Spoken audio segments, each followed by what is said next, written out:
Phil Brooks, better known by his ring name CM Punk, is one of the most controversial and polarizing figures in professional wrestling history. He began his career in the independent circuit, particularly in Ring of Honor, before signing with World Wrestling Entertainment in 2005. Punk's career can be divided into two parts: the Messiah and the Antichrist, with his tenure in ROH representing the former and his WWE then later W run representing the latter.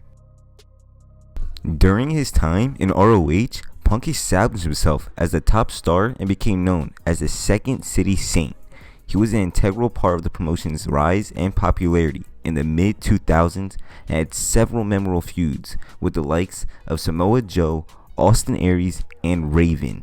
Punk's mic skills, technical ability, and captivating personality made him one of the most beloved and popular wrestlers in the industry. In 2005, Punk signed with WWE and was assigned to its developmental territory, Ohio Valley Wrestling. He quickly made an impact and won the OVW Heavyweight Championship in his debut match. In 2006, he made his main roster debut on the ECW brand and won the ECW Championship within his first year. Punk's initial WWE run was marked by several high points, including his Money in the Bank win at WrestleMania 24 and 25. Also his reign as the longest reigning WWE champion of the modern era. However, Punk's relationship with WWE deteriorated in his later years with the company. He was unhappy with the creative direction of his character and voiced his frustrations publicly, leading to several tense moments with management.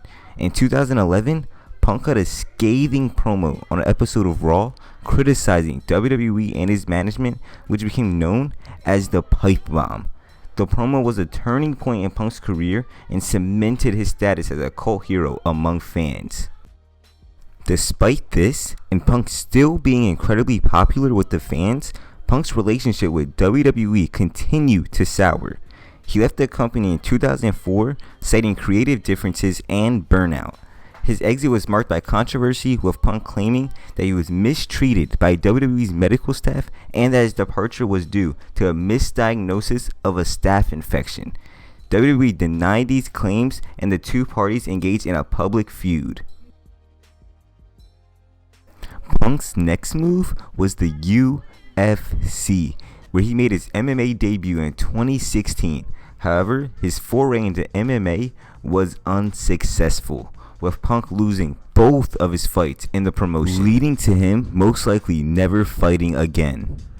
In 2021, Punk returned to professional wrestling with a multi-year deal with All Elite Wrestling. His appearance sent shockwaves through the industry and provided AEW with levels of attention the company hadn't seen before. Punk was brought in by Tony Khan to bring in money and ratings, and that's exactly what he did. Punk's segments were always the highest rated on the show, and his merchandise did exceptionally well as he was top 2 this year, only getting outnumbered by Danhausen. You also saw a bump in pay-per-view buys as 2021 All Out featuring Punk's return earned AEW their highest pay-per-view rate ever. And with Punk finally having matches on TV and being a full-time wrestler, it was only inevitable for Punk to have a title shot, and that was at the expense of Hangman Adam Page. Page at this point was champion for 6 months and already had classics with the likes of Bryan Danielson and Adam Cole. With Punk and Page having to build to their inevitable match, they had a bit of a hiccup. On the 3-year anniversary edition of AEW Dynamite, Adam Page appeared to go off script and out of character. He went into detail about how AEW didn't need Punk and how Colt Cabana, longtime friend of Page and former friend now enemy of Punk, was intentionally not being used by the company. Fast forward 2 months later, CM Punk is the champion, is in a rivalry with Jon Moxley. While CM Punk is in the ring building towards his match with Moxley, he himself goes off script and tells Hangman to come out.